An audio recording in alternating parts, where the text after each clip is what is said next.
a může se Doma v suterénu a když otevřeš oči, můžeš nás někde a potkat. on je MSA a není suverén. A tohle to je božednílek ještě k tomu všemu. A náš rovej domov je kurva suterén. A bouvej, ty jsou taky ze suterénu. A nemůže ti povyprávět, co tam uvidíš. Hej, sorry, brácho, to vážně nemá cenu. Ale jestli chceš vědět, tak přistup blíž a ukážu ti, co se děje u nás v terénu. Může přijít každý, nikoho nevyženu a vyzkoušet si sama náš hipopový sen. U nás si doma v terénu. Já zdravím pana, kurva suterén. Yes, suterén.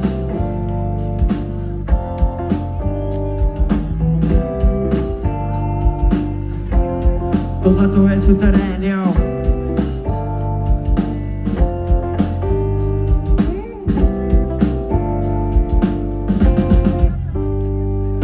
Otázka zní název nejnižšího patra průměrně růstního panelového domu. Jestli odpověď znáš, tak neboj a napiš a já ti hnedka řeknu, bracho, jak a komu. www.suterénu.bany. Co ty na to blážené, už odpovědi A znáš. skvělový Ruda starý a folklary. Odnese si od nás nějaký trůma, Lukáš. Congratulations, ty stará páko. Byla to jenom prdel a nesvěřit ničemu. Tak se zase slíkněj kravatu a sáko a zazdal se náš pekal na suterénu. Blážené jde suterén, jo. On se kurva dal do stavu, vole, kdy je ženáč, vole. Komu? Halo, paní, máte vysoký psaní. Tak ty si teda taky komouš, jo? Halo, paní, máte vysoký psaní. A já jsem ženáč, jo? Hej, Halo, paní, máte vysoký psaní. Já nechcete se k nám přijde do našeho klenu. a může se hodit a bez vyptávání. A vaše prima postavička k nám do suterénu. A mám ten pocit a už je to daný. A se to teďka zase kurva nějak nepřeženu, že každý člověk s klidným spaním patří k nám dolů. Do prdele, jo. Pana, ty jde suterén.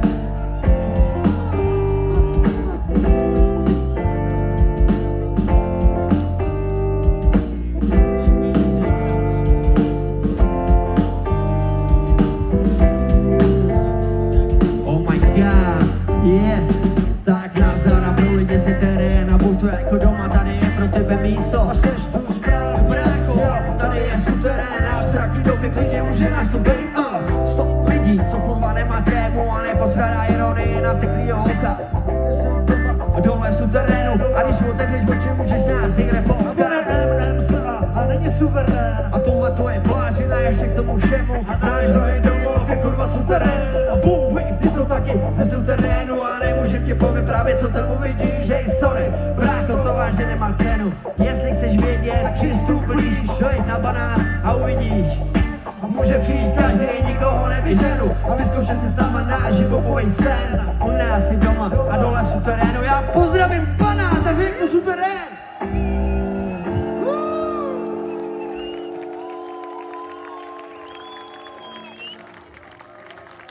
Suterén.